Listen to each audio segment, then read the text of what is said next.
తన యందు భయభక్తులు కలిగినటువంటి వారిని ఎంతగానో ప్రేమించి అనుగ్రహించిన మరి యొక్క నూతన వారమును బట్టి ఇక నూతన వారమున ప్రభు అనేటువంటి యేసుక్రీస్తు వారి నామములో పరమ తండ్రిని ఆత్మతో సత్యముతో యథార్థంగా ఆరాధించేటువంటి గొప్ప భాగ్యం అనుగ్రహించిన మన పరమ తండ్రికి ప్రభు అనేటువంటి యేసుక్రీస్తు నామములో నా హృదయపూర్వక కృతజ్ఞతాస్తుతులు తెలియజేస్తూ ఉన్నా. మహోన్నతుడైనటువంటి దేవుని ఆరాధించినప్పుడు చేరవచ్చిన ప్రియ సహోదరులందరికీ కూడా నా హృదయపూర్వక వందనములు తెలియజేస్తూ ఉన్నానండి. నిడాదన కార్యక్రమానికి అధ్యక్షులుగా ఉన్నటువంటి సహోదరులు రాజేష్ కుమార్ గారికి కూడా నా హృదయపూర్వక వందనములు తెలియజేస్తూ ఉన్నా. స్థానిక దైవజనులు కూడా నా హృదయపూర్వక వందనములు తెలియజేస్తూ ఉన్నానండి.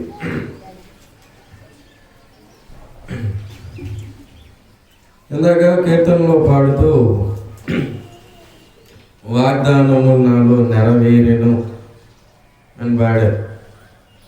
వాగ్దానము నాలో నెరవేరెను. ఎంతమందిలో నెరవేర్చబడ్డే చేతులేటండి ఒకసారి. ప్రభు అయినటువంటి యేసుక్రీస్తు వారే లోక సువార్తలో చివరి అధ్యాయంలో ఉంటుంది.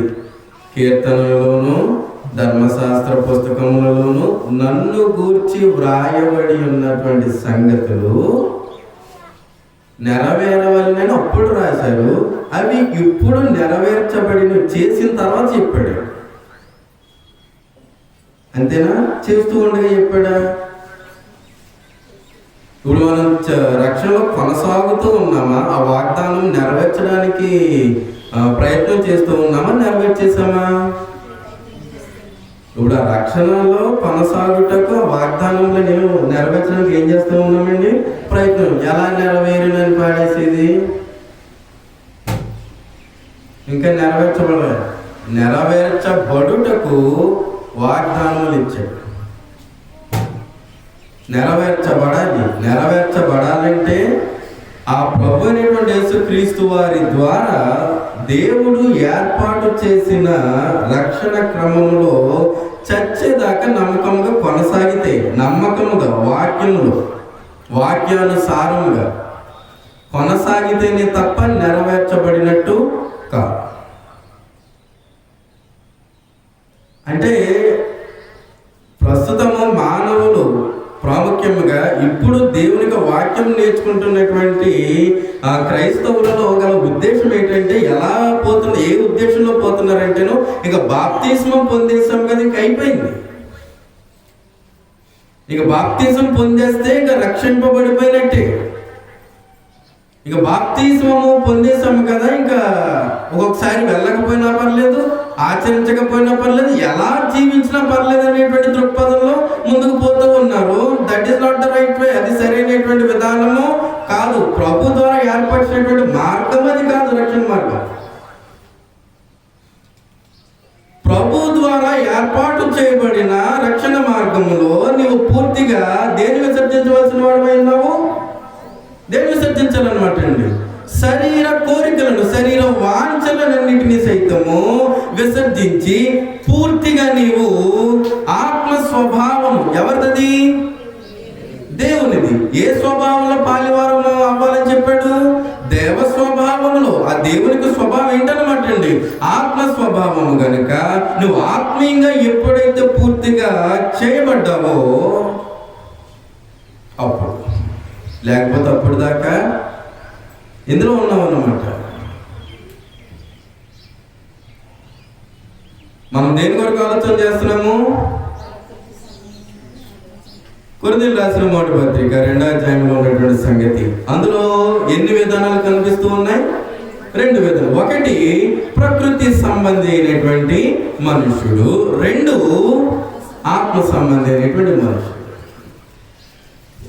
అయితే ఇంతవరకు పూర్తిగా ప్రకృతిగా ఉన్నటువంటి వారి కొరకు ఆలోచన చేశాము. అయితే రెండవదిగా దేని కొరకు ఆలోచన చేసాము?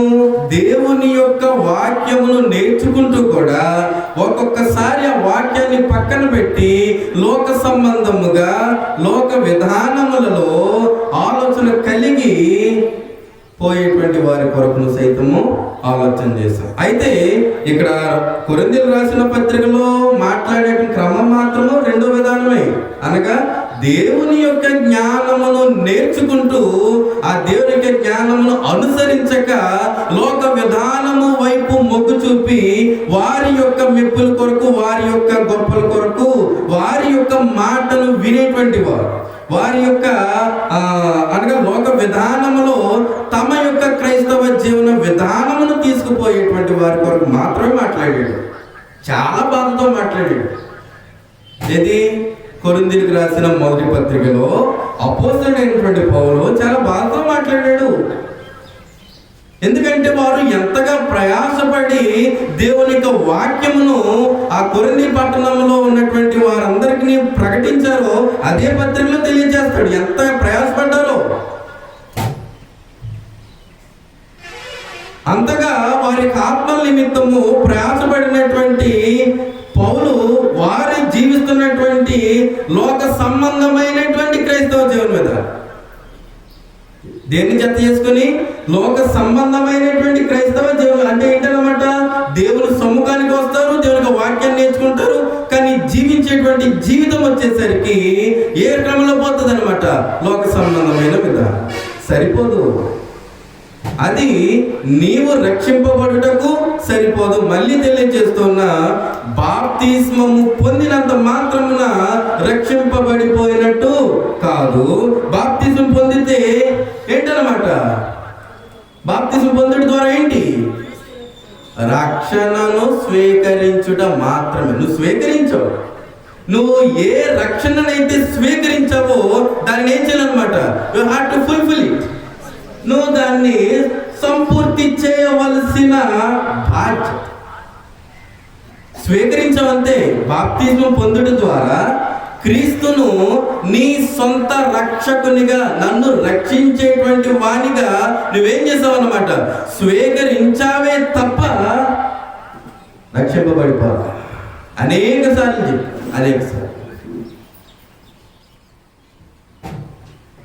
అమ్మయ్య అనుకోద్దు బాప్తిస్మాలు పొందేసి. కనుక మనం ఆలోచన చేసేటువంటి క్రమంలో ప్రకృతి సంబంధి అయినటువంటి మనుషుడు ఏం చేస్తాడని ఆలోచన చేశాము.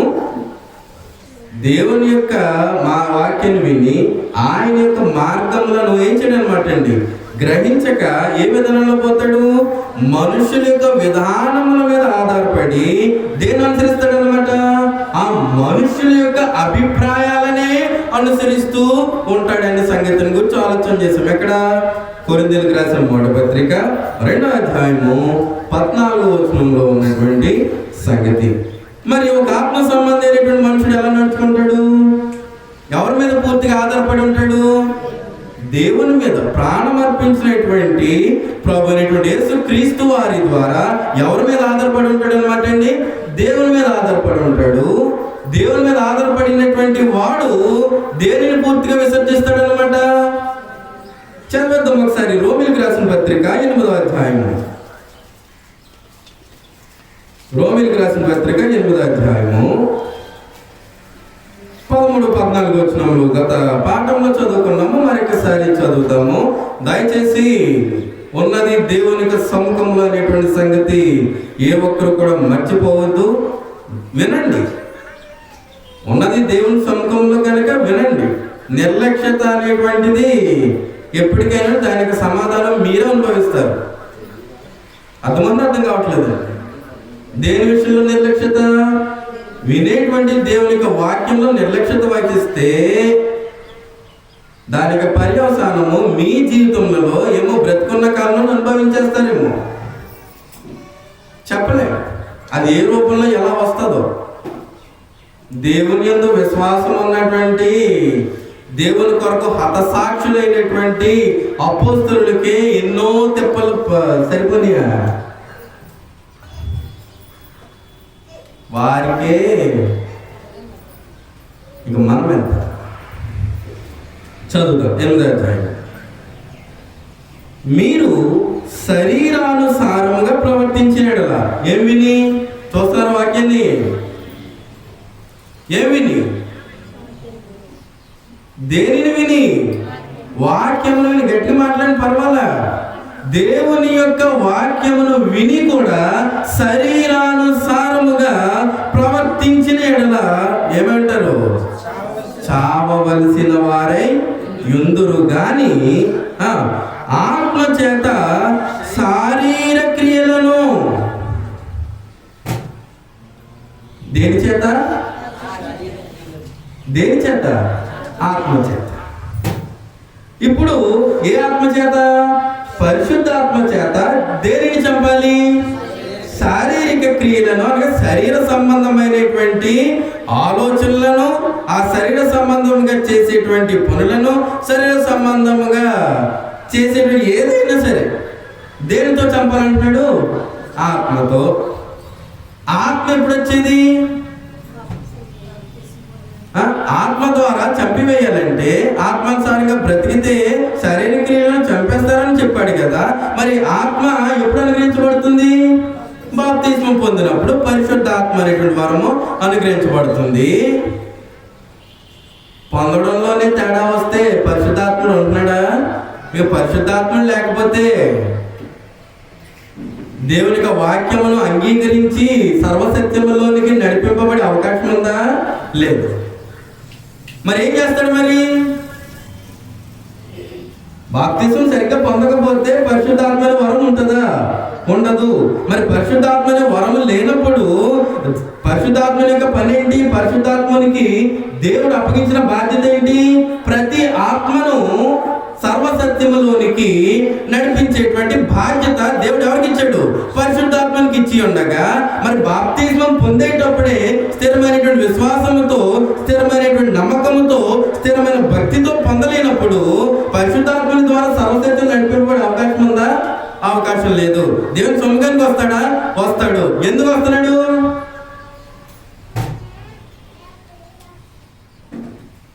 ఏ దృక్పథంలో వస్తున్నాడు? ఏ ఉద్దేశంలో వస్తున్నాడు?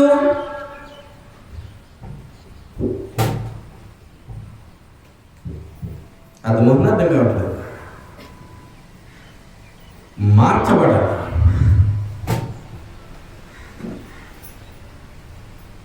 లేదు, ఒకవేళ వస్తూ ఉన్నప్పుడు ఏం చేయాలన్నమాట? వినేటువంటి వాక్యాన్ని బట్టి అప్పటి వరకు లేనటువంటి ఆ ఆత్మీయ స్థితిని పొందడానికి ప్రయత్నం చేయాలా లేదా? చేయాలా లేదా? అంటే పూర్తిగా ఒక మనిషి దేనిని పొందడానికి ప్రయత్నం చేయవలసిన అవసరం ఉన్నదన్నమాట. ఆత్మీయ స్థితిని పూర్తిగా పొందుటకు ప్రయత్నం చేయవలసినటువంటి బాధ్యత ఎవరిదన్నమాట అండి? ప్రతి మనిషి, ప్రాముఖ్యంగా దేవుని యొక్క వాక్యంలో నేర్చుకుంటున్నటువంటి ప్రతి క్రైస్తవునిది పూర్తి చేయబడాలి. ఎందులో? ఆత్మీయ స్థితిలో సంపూర్తిగా సంపాదించాలి. దేనిని? ఆత్మీయ స్థితిని. దేని ద్వారా? వాక్యము ద్వారా. ఆ వాక్యాన్ని ఏం చేయాలి? ఇప్పుడు ఆ వాక్యాన్ని ఏం చేయలేడు? శ్రద్ధగా వినేదా లేదా? వినేటప్పుడు చెత్త ఆలోచనలతో కూర్చున్నాం అనుకోండి, బుర్రకెక్కుతుందా? అర్థమవుతుందా? అర్థం కాదు, బుర్రకెక్కదు. ఇక వాక్యం విన్నవాడు తప్పక హృదయంలో ముద్రించుకోవాలి అనేటువంటి నియమాన్ని దేవుడు పెట్టి ఉండగా హృదయంలో ముద్రించుకుంటాడా? ముద్రించుకోడు. ఎలా బ్రతుకుతాడో?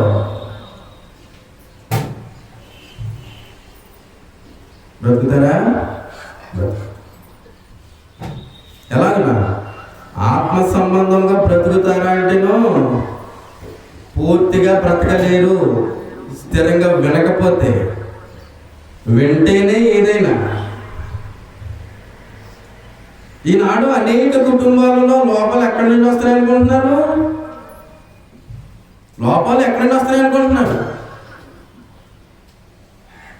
ఎవరి విలువను వారు నిర్వర్తించకపోవడానికి గల కారణం ఏమంటది అనుకుంటున్నారు?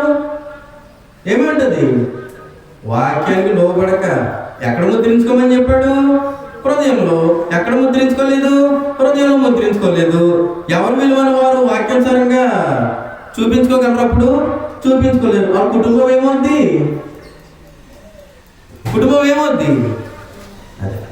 దేవుడు ఏర్పరిచిన నియమము అది మనకి కష్టమైనను చేయాల్సింది. మనకు మన యొక్క రక్షణ నిమిత్తము దేవుడు ఏర్పరిచినటువంటి క్రీస్తు ద్వారా ఏర్పాటు చేయబడిన రక్షణ మార్గమును మనకు అనుగ్రహించుటకు కష్టమైన ప్రభు వచ్చాడా లేదా? కష్టమైన శరీరధారిగా ఉన్నాడా లేదా? కష్టమైన జీవించాడా లేదా? మాది నుంచాడా లేదా? సంపూర్తిగా ఒక వ్యక్తి ఆత్మ సంబంధిగా ఎలా కాగలడో మాది నుంచి వెళ్ళాడా లేదా? ఉంచి వెళ్ళాడా లేదా? మరి ప్రభు మనకి మాదిరేమో. ప్రభునటువంటి యేసుక్రీస్తు వారు మనకి మాదిరేనా? వింటున్నారండి? ప్రభునటువంటి యేసుక్రీస్తు వారు మనకి మాదిరేనా? మరి ఎలా జీవించారు? కష్టమైన దేవుడు ఇచ్చినటువంటి బాధ్యతను నెరవేర్చారా లేదా? కష్టమైన. మరి మన కష్టమైతే దేవుని సొంతానికి ఎగ్గొట్టేస్తున్నాం. మరి క్రీస్తు నియమాన్ని ఎలా పాటిస్తున్నాము? కొంత మనసు నొచ్చుకుంటే ముందు ఎగ్గొట్టేసేదే దేవుని సొంతము, దూషించేదే దేవుని సేవకుని, వేలెత్తి చూపించేదే తోటి సహోదరుడు. అంతేనా? ఎలాగా మరి క్రీస్తును అనుసరిస్తున్నాము, క్రీస్తును వెంబడిస్తున్నాము, క్రీస్తు యొక్క స్వభావమును మనం ఎలా ధరించుకొని ఉన్నాం? క్రీస్తు స్వరూప్యములోనికి మనము మరల్చబడాలంటే మరి ఏంటనుకుంటున్నారు? పూర్తిగా ఆయన లాంటి వ్యక్తిత్వం కలిగి ఉండడమే, ఆయన కలిగి ఉన్న స్వభావ లక్షణములు కలిగి ఉండడమే. ఆయన కలిగి ఉన్న స్వభావ లక్షణములు పూర్తిగా ఎవరైతే కలిగి ఉంటారో వారు మాత్రమే పూర్తిగా ఆత్మ సంబంధులైనటువంటి వ్యక్తులుగా తీర్చిదిద్దబడతారు. అందులో ఒకటి ఏంటన్నమాట, వాక్యమును శ్రద్ధగా వినాలి. వాక్యమును శ్రద్ధగా వింటే ఆ వాక్యం అతను ఏం చేస్తాడనమాట? నూతన పురుషునిగా మారుస్తుంది. లేదు ఇంకొక విధానంలో చెప్పుకోవాలంటే ప్రాముఖ్యముగా ఆఫ్టర్ బ్యాప్టిజం, బాప్తిజం పొందిన తర్వాత. నేను చెప్పేది అర్థం కావట్లేదు. ప్రాముఖ్యముగా ఒక వ్యక్తి పూర్తిగా ఆత్మ సంబంధి ఎలా కాగలడనే సంగతిని గురించి ఆలోచన చేస్తే మళ్ళీ తెలియజేస్తున్నా, ఒక వ్యక్తి పూర్తిగా ఆత్మ సంబంధమైనటువంటి వ్యక్తిగా, దేవుడు మెచ్చుకునేటువంటి వ్యక్తిగా, దేవుడు అంగీకరించేటువంటి వ్యక్తిగా ఎలా కాగలడనేటువంటి సంగతిని గురించి మనం ఆలోచన చేస్తే బాప్తిస్మము పొందిన తర్వాత నూతన పరచబడేటువంటి స్థితి అతడు కలిగి ఉండవలసినటువంటి బాధ్యత అతని మీద ఉంది. ఏం పరచబడాలన్నమాట అండి? నూతన పరచబడాలి. అతనిలో లక్షణం ఉండాలి. చదివేద్దాం గ్రంథము, పేతురు రాసిన మొదటి పత్రిక,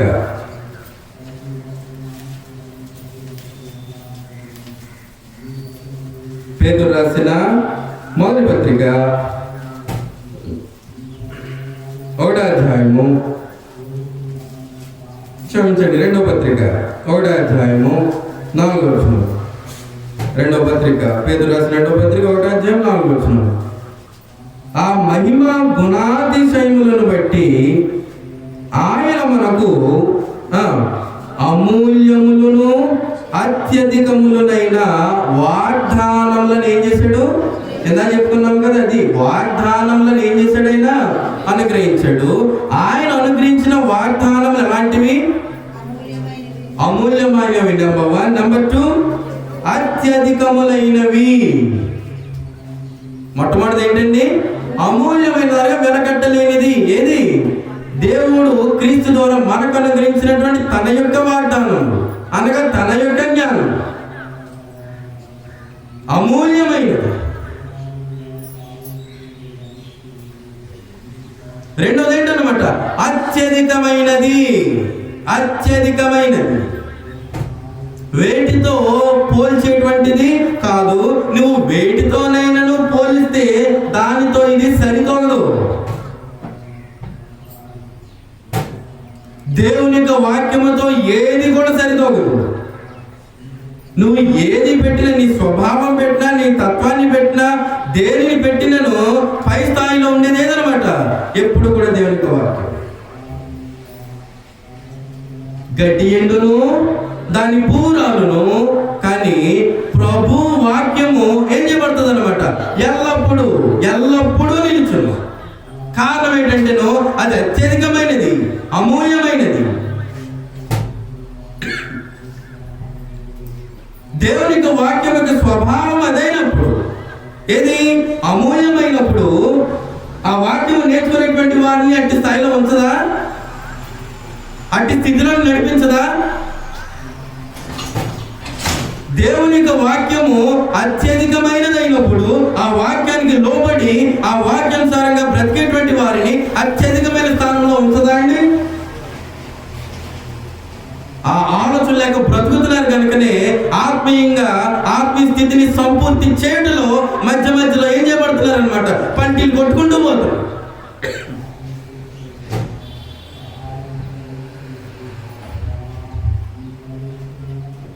ఏం నేర్చుకుంటున్నాము సంవత్సరాల తరబడి ప్రతి వారము,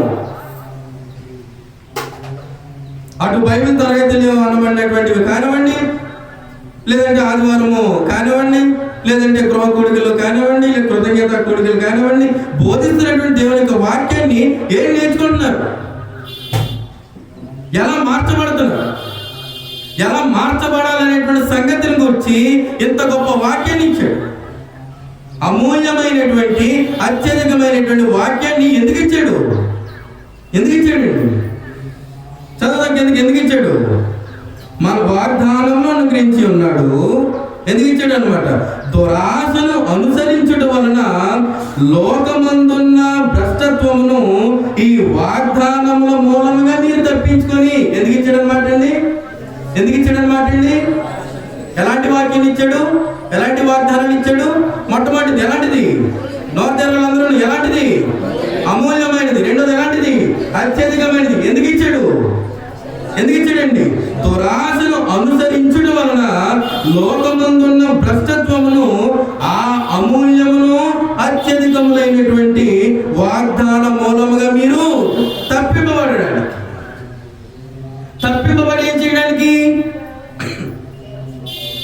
తప్పింపబడాలి. అదేనా చెప్పాడు ఇక్కడ, తప్పింపబడాలి. ఇప్పుడు తప్పింపబడి ఏం చేయడానికి? దేని నుండి తప్పింపబడి? దురాశ నుండి. దురాశ ఆత్మ సంబంధమైందా, భౌతిక సంబంధమైందా? దురాశ అనేటువంటిది భౌతిక సంబంధమైంది. అనగా భౌతిక సంబంధమైనటువంటి తత్వముల నుండి తప్పింపబడి ఏం చేయడానికి? ఏం చేయడానికి? దేవ స్వభావమునందు. అంటే నువ్వు బాప్తిస్మము పొందక ముందు వరకు నీదే స్వభావము, దురాశతో కూడిన స్వభావం ఒకటి నీకు ఉన్నది. ఇప్పుడు బాప్తిస్మము పొందిన తర్వాత నువ్వు ఏ స్వభావం ధరించవలసిన అవసరం ఉన్నదన్నమాట.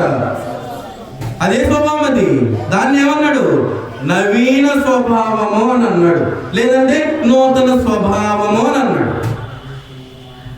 అన్నాడా లేదా? నవీన స్వభావము అని అన్నాడు, నూతన స్వభావము అని అన్నాడా లేదా? అన్నాడు.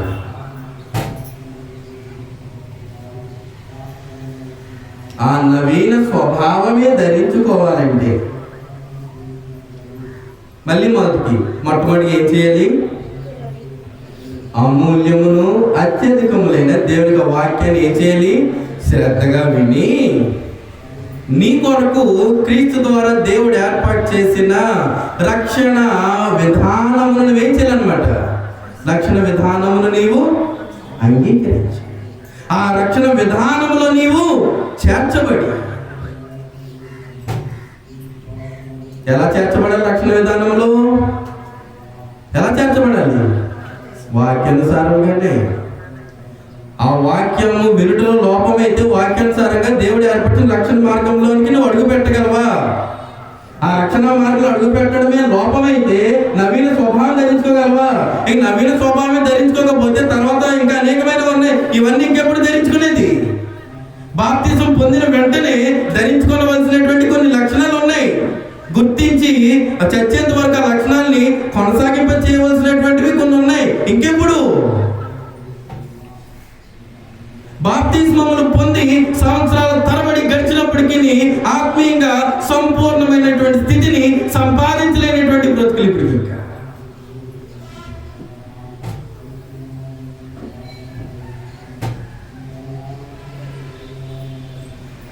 వింటున్నారా వాక్యాన్ని? లోబడుతున్నారా దానికి? వినాలి.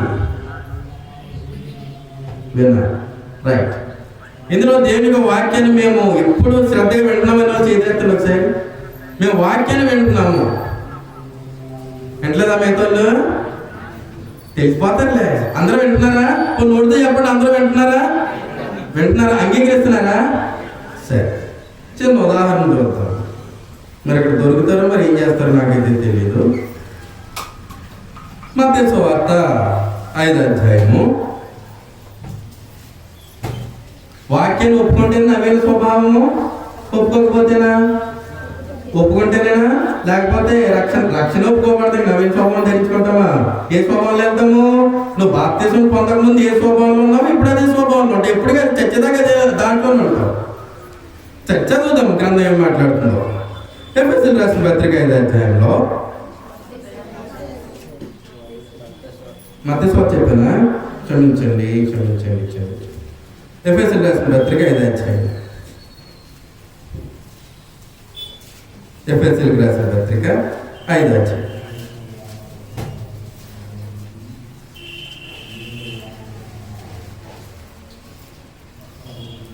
32వ వచనం చదువుతాం.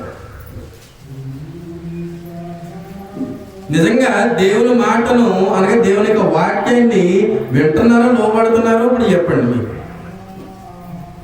చదివేదా? చదువు. 32వ వచనం. ఈ మర్మము గొప్పది. ఏ మర్మము? అంతవరకు మాట్లాడినటువంటి మర్మం. ఏ మర్మం కోసం మాట్లాడాడు? ఏ మర్మం కోసం మాట్లాడాడు? అక్కడ చెప్పలేదు ఇంకా. ఈ మర్మం గొప్పదన్నాడు. ఆ కిందకి దేనికోసం మాట్లాడు చెప్తాడు. కానీ అంతవరకు ఏ మర్మం కోసం మాట్లాడాడు? భార్య భర్తల యొక్క బంధం అనేటువంటి మర్మం కొరకు మాట్లాడాడు. అంటే వారు ఎలా ఉండాలనేటువంటి సంగతిని గురించి మాట్లాడాడు. ఎలా గౌరవించుకోవాలో, ఎలా ప్రేమించుకోవాలో, ఎవరి బాధ్యతను ఎలా నెరవేర్చుకోవాలనే సంగతిని గురించి దేవుడు పరిశుద్ధాత్మని ద్వారా అపోస్తుడైనటువంటి పౌలుకి ఇచ్చినటువంటి జ్ఞానం బట్టి రాశాడు. అవునా కదండి? అంటే ఇది దేవుని మాటలేనా? దేవుని మాటలే కనుక మాట్లాడుతున్నాడు. ఈ మర్మం గొప్పది. అయితే నేను క్రీస్తును గూర్చియు సంఘమును గూర్చియు చెప్తున్నాను. ఇప్పుడు చెప్పండి, ఏ మర్మం అది? క్రీస్తును గూర్చిన మర్మం. ఆ కింద చదవకపోతే ఏ మర్మం అది? భార్య భర్తలను గూర్చిన మర్మం. ఆ వచనం పూర్తిగా చదివితే క్రీస్తును గూర్చిన మర్మం. ఇప్పుడు క్రీస్తును గూర్చిన మర్మం కొరకు ఆలోచన చేసామనుకోండి, దేని కొరకు ఆలోచన చేయాలి? భార్య భర్తల కొరకు ఆలోచన చేసి మళ్ళీ ఎవరి కొరకు ఆలోచన చేయాలి? క్రీస్తును గూర్చి సంఘమును కూర్చుని ఉన్నటువంటి బాంధవ్యము కొరకు కూడా ఆలోచన చేయాలి. ఓన్లీ భార్య భర్తల కొరకు మాత్రమే ఆలోచన చేసామనుకోండి, దేని గురించిన ఆలోచన ఉండదు. క్రీస్తును గూర్చి సంఘమును కూర్చున్న ఆలోచన ఉండదు. అంటే ఇప్పుడు ఇంచుమించుగా 22వ వచనం నుండి 29-30 వచనాల వరకు కూడా మాట్లాడినటువంటి సంగతి దేనిని ఇమిడి మాట్లాడాడు? భార్యాభర్తల కొరకు మాట్లాడుతూ వారి యొక్క బంధము ఎంత పటిష్టముగా ఎలా ఉండాలో మాట్లాడుతూ దేని యొక్క బంధాన్ని బయటపెట్టాడు అనమాట. క్రీస్తుకును సంఘమునకు ఉన్నటువంటి బాంధవ్యము అలా ఉండాలని చెప్పాడు. ఎప్పుడే చెప్పలేదా? ఎన్ని పెళ్ళిళ్ళు వెళ్ళలేదు? ఈ సంవత్సరం అయితే బాగా విన్నారా? వెళ్ళలేదా? విన్నారు. అనేక సార్లు వింటూనే ఉంటారు. కుటుంబం అనేటువంటి పాఠం చెప్పినప్పుడు కూడా అనేక సార్లు వింటూనే ఉంటారు. లేదంటే ఎవరైనా పెళ్లి రోజుకు సంబంధించి ఏమన్నా పెట్టుకుంటే దాంట్లో కూడా భార్య భర్తల గురించి అనేక పర్యాయములు విని ఉంటారు.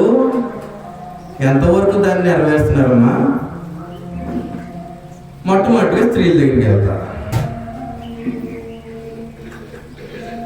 భర్తను ఏం చేయమని చెప్పాడు? స్త్రీలారా స్త్రీలారా స్త్రీలారా చదవండి, 22 వచ్చిన చదవండి ఒకసారి. స్త్రీలారా ప్రభువునకు వలె మీ సొంత పురుషులకు ఏం చేయాలండి? అలాంటి పరిస్థితుల్లో సరే, క్రీస్తుకును సంఘానికి లింక్ వేసాడా వేయలేదా? సంఘము కొరకు క్రీస్తు శ్రమలు ఎదుర్కొన్నాడా?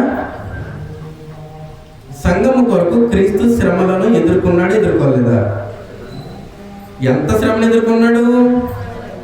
తన ఆఖరి రక్తపు బొట్టు కార్చేంత పడేంత వరకు కూడా తన యొక్క శ్రమను ఏం చేశాడు అనమాట అండి? ఎదుర్కొన్నాడు. చివరికి చెప్పాలంటే తన యొక్క ప్రాణము అర్పించింది. తెలుసా తెలియదండి? ఇప్పుడు సంఘము అంటే మన కోసం మాట్లాడట్లేదు, మనం నేర్చుకుంటున్నాము. ఆదిమ సంఘం, ఆ విషయం తెలిసినటువంటి ఆదిమ సంఘం అనగా అపోస్తల కార్యంలో ఉన్నటువంటి సంఘము ఎలా ఉంది ప్రభు విషయంలో? ఎలా ఉంది ప్రభు విషయంలో? నేను మన కోసం మాట్లాడట్లా. అపోస్తల కార్యములో పేతురు యోహానుల యొక్క ప్రయాస, అపోస్తలందరి ప్రయాసతో ప్రారంభించారు. అనగా అనేకులను సంఘంలో కలుపుకుంటూ వచ్చారుగా. వారందరూ ఎలా ఉన్నారు? క్రీస్తులో మమేకమై ఉన్నారా? లేదంటే తమ ఇష్టానుసారంగా ఉన్నారా లేదా? దేని విషయం తెలిసిన తర్వాత క్రీస్తు ఆ సంఘము కొరకు ఆయన చేసినటువంటి కార్యమును బట్టి ఆ విషయం అంతటినీ కూడా సంఘము తెలుసుకొని ఆయనకి ఏం చేశారనమాట? పూర్తిగా లోబడి ఉన్నారా లేదా? లోబడి లేరా? లోబడి ఉన్నారు. అదే క్రమంలో స్త్రీని పురుషునికి ఏం చేయమని చెప్తున్నాడు? లోబడి ఉండమని చెప్తున్నాడు. ఇప్పుడు స్త్రీ పురుషునికి లోబడి ఉండాలంటే ముందు ఎవరికి లోబడి ఉంటే తెలుస్తుందా విలువ? దేనికి లింక్ పెట్టి ఏ బాంధవ్యం కొరకు మాట్లాడాడు? క్రీస్తుకును సంఘమునకును కొరకు తెలియజేస్తూ ఆ క్రీస్తుకును సంఘములకు ఉన్నటువంటి ఆ బాంధవ్యం యొక్క విలువ తెలియజేయబడాలంటే ముందు దేని కొరకు తెలుసుకోవాలన్నమాట? ఈ భార్య భర్తల యొక్క బంధం అంటే అది ఎంత గొప్పదై ఉన్నదన్నమాట. ఏది? ఈ భార్య భర్తల యొక్క బంధము ఎంత గొప్పదై ఉండకపోతే ప్రభువు ఆ భార్య భర్తల యొక్క బంధాన్ని ఉదాహరించుకొని ఆ క్రీస్తుకును సంఘంలో ఉన్నటువంటి బాంధవ్యంతో పోలుస్తాడు సంఘం. గొప్పదేనా? గొప్పదా కదా? గొప్పది. తన సొంత పురుషులకు ఏం చేయబడాలంట? లోబడి ఉన్నటువంటి అర్థం ఏంటంట? లోబడి ఉండడం అంటే అర్థం ఏంటి? మాట్లాడాలి. లోబడి ఉండుట అంటే అర్థం ఏంటి? ఇప్పుడు ఆదిమ సంఘము ప్రభువుకు లోబడి ఉందంటే ఏం చేశారు? ఎదిరించారా?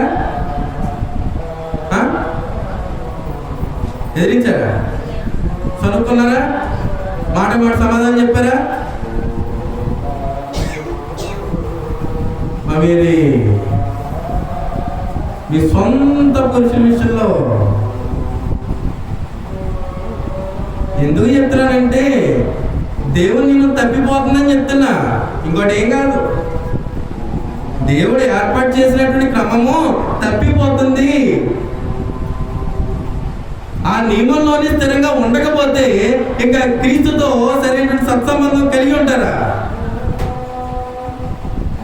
కళ్ళ ముందు ఉన్నటువంటి సొంత పురుషులకి సరిగ్గా లోబడి ఉండనప్పుడు కళ్ళ ముందు లేనటువంటి ప్రాణం అర్పించిన ప్రభువుకు లోబడి ఉంటారా? లోబడి ఉంటారా?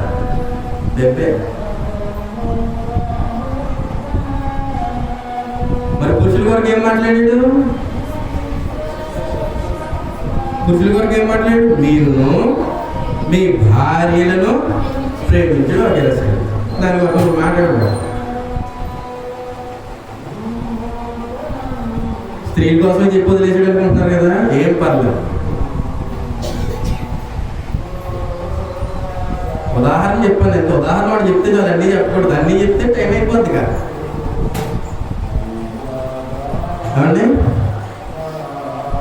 లోబడి ఉండడం అంటే అర్థం ఏంటి? ఎందుకంటే స్త్రీకి పురుషుని లోబడి ఉండమని చెప్పలేదు, పురుషుల్ని స్త్రీకి లోబడి ఉండమని చెప్తే చెప్పదు, నువ్వు స్త్రీనే పురుషుని లోబడి ఉండమన్నాడు. అవునా కదండి? అందుకే వాళ్ళతో మాట, అందుకే మీకే చెప్పాను, నన్ను తిట్టుకున్నా. లోబడి ఉండుటంటే అర్థం ఏంటి? అలా ప్రభుకి ఎలా లోబడి ఉండాలో ముందు నీ భర్తకి లోబడి ఉంటేనే కదా ప్రభుకి లోబడి ఎలా లోబడి ఉండటో తెలిసేది. ఎలా లోబడి ఉండాలో తెలియాలంటే ముందు శ్రద్ధగా వినాలి కదా. లోబడి ఉండాలని తెలియాలంటే వినడంలో లోపమైతే, దేని వినడం లోపమైతే, దేవుని యొక్క వాక్యము వినడంలో లోపమైతే ఇక్కడ ప్రభుకు లోబడి ఉండమని చెప్పాడు. లోబడి ఉంటారా? లోపమైతే లోబడి ఉండరు. అంటే ఇప్పుడు భార్య భర్తకు లోబడి ఉండటం లేదంటే దానికి గల కారణం ఏంటన్నమాట? వాక్యం లేదు. ఏం లేదండి? ఎక్కడ లేదు? వాక్యం ఉంది, వారిలో లేదు.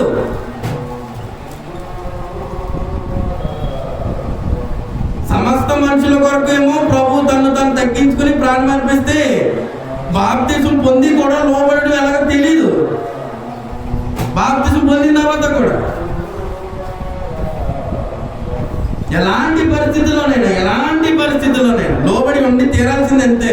నీ సొంత పురుషుడు ఎప్పుడు వివాహమైన తర్వాత ఎవరన్నమాట అండి? నీ సొంత పురుషుడు కనుక ఇంక ఎలా ఉన్నా కూడా నువ్వేం చేయాలన్నమాట. ఎలా ఉన్నా కూడా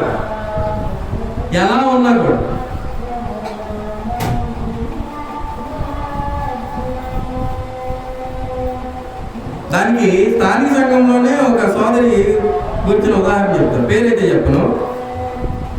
ఆమె భర్త గాంగుడు, ఆమెది భర్త తాగుడు. భర్త ఏంటనమాట అండి? తాగు. రోజు ఇంకా పొద్దున్న వెళ్ళి ఏదో చిన్న పని దొరికితే అలా కూడా పోతాడు. తెచ్చిన డబ్బులు వెంటనే ఎలా వస్తాడు అనమాట? డబ్బులు తేడు. ఎలా వస్తాడు? ఊగుతా వస్తాడు. అంటే తెచ్చిన డబ్బు అక్కడే సంపాదించి అక్కడే ఖర్చు పెట్టి ఎలాగైతే ఇంటి నుంచి వెళ్ళాడో అలాగే రాడు. ట్యూబ్లైట్కి వెళ్తాడు, తిరగకి వెళ్తాడు, తూలుకుండా వస్తాడు.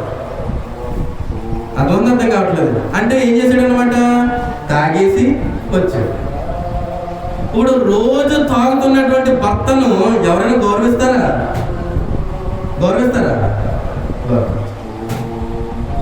కానీ రోజు ఆమె ఏం చేస్తుందో తెలుసా? నేను చూసా అనేక సార్లు ప్రార్థన చేయడానికి వెళ్ళినప్పుడు ఆ సందర్భం నాకు ఎదురయ్యేది. ఏడుస్తేనే మళ్ళీ తాగేసి వచ్చాడు, బాధపడతాను. ఏం చేసేది అనుకుంటున్నారు? అక్కడ స్తంభానికి జారపడిపోయి కూర్చుంటే లేపుకొచ్చి స్నానం చేయించి బట్టలు మార్చి మళ్ళీ మంచం అంతా సర్ది పడుకోబెట్టి ఏం చేసేది అనుకుంటారు? ఆమె తాగితే తాగదాను, ముద్ద తిను, ఆరోగ్యం పాడైపోద్ది. రోజు తినిపించేదా? మన స్థానిక సహోదరి తినిపించేదట. అందరైతే ఏం చేస్తారు? మన బలహీనత వస్తే ఆ భర్త కోసం పోతే పోయిళ్ళని అనుకోవట్లే. అయ్యి బాబు నా భర్తకు బలహీనత వచ్చిందని బళ్ళునే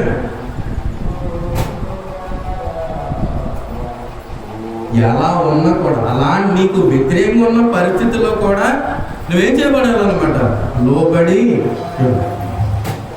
అంటే వ్యతిరేకమైన పరిస్థితుల్లో కూడా నీ భర్తకు లోబడి ఉండాలంటే ప్రభు నీ కొరకు కనీసం వ్యతిరేకమైనది అన్ని అనుకూలంగానే చేశాడు కదా. మరి అన్ని అనుకూలంగా చేసిన ప్రభు విషయంలో ఇంకెంత లోబడి ఉండాలో ఏమండి? అన్ని అనుకూలంగా చేసిన ప్రభు విషయంలో ఇంకెంత లోబడి ఉండాలో చెప్తున్నా. ప్రభుకు లోబడి ఉండాలంటే ఆయన గురించి చాలా చాలా చాలా చాలా శ్రద్ధగా వినాలి. ఎంత శ్రద్ధగా వినాలంటే హృదయంలో ముద్రింపబడేటువంటి శ్రద్ధగా వినాలి.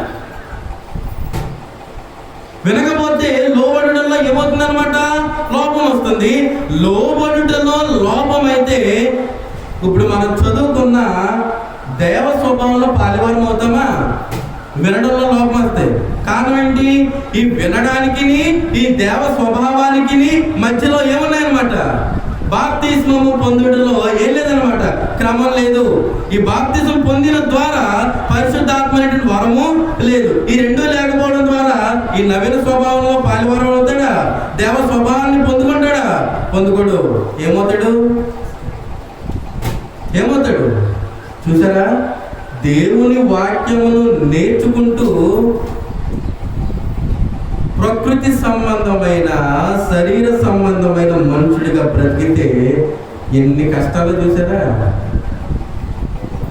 క్రైస్తవుడిగా బ్రతికితే అపవాది శోధనలే అనుకుంటే దానికి చేస్తారన్నమాట. మళ్ళీ పొందించుకుంటా సమస్యలు శోధనలు మనం పొందించుకోవట్లేదా? మన ఇష్టానుసారంగా ఆలోచన చేసి దేవుని విషయంలో మన ఇష్టానుసారంగా బ్రతికి వాక్యాన్ని పక్కన పెట్టి లేదంటే వాక్యంలోనే ఇంకో నియమాన్ని తెచ్చిపెట్టి ఏం సాధిస్తున్నాము?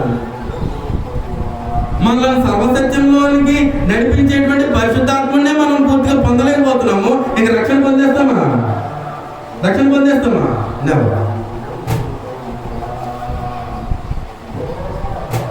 మళ్ళీ చెప్తున్నా, బాప్తిస్మం పొందినవాడు రక్షణను స్వీకరించాడు.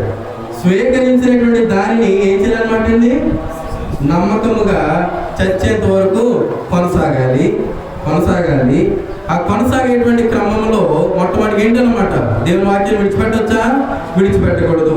దేవుని వాక్యాన్ని విడిచిపెడితే దేవునికి ఎలా లోపడాలో తెలుస్తుందా? తెలియదు.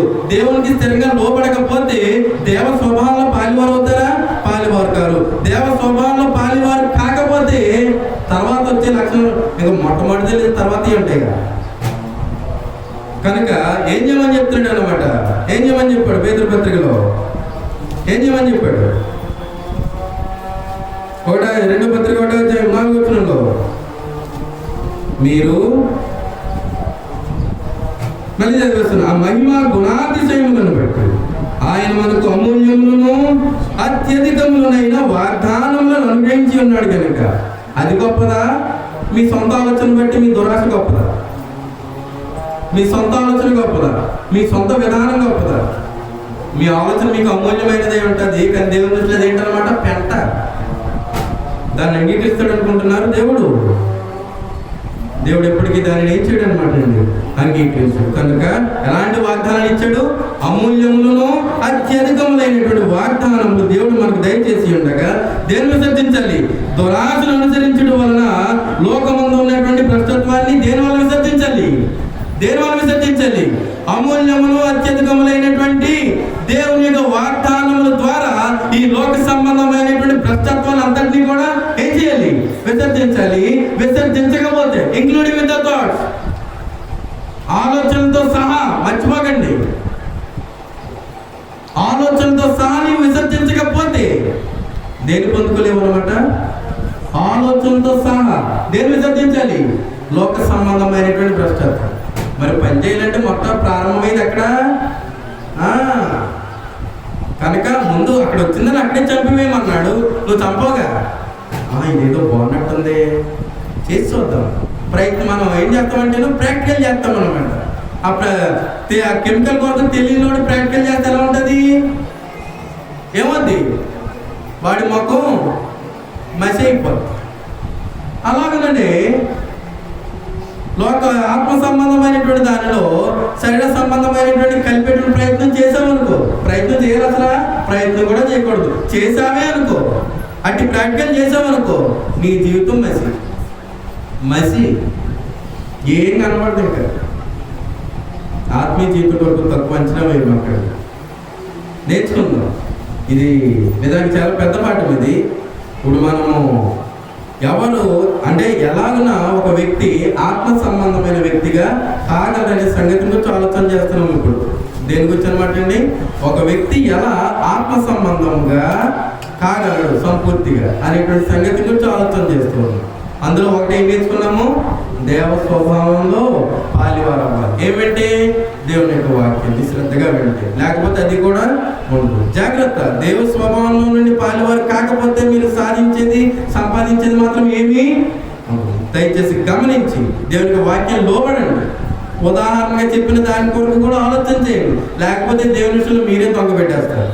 అంటే సోదరులకే చెప్పాను కాబట్టి, సోదరుల గురించి చెప్పాను కాబట్టి మీకే చెప్తున్నా. వాళ్ళతో మాట్లాడతారు, ఎవరిదానికి ఇచ్చేద్దాం, దాచుకోకూడదు. అర్థమవుతుందండి. ముందు మీ నియమాలు మీరు చేయండి, ఆ తర్వాత ఎవరు.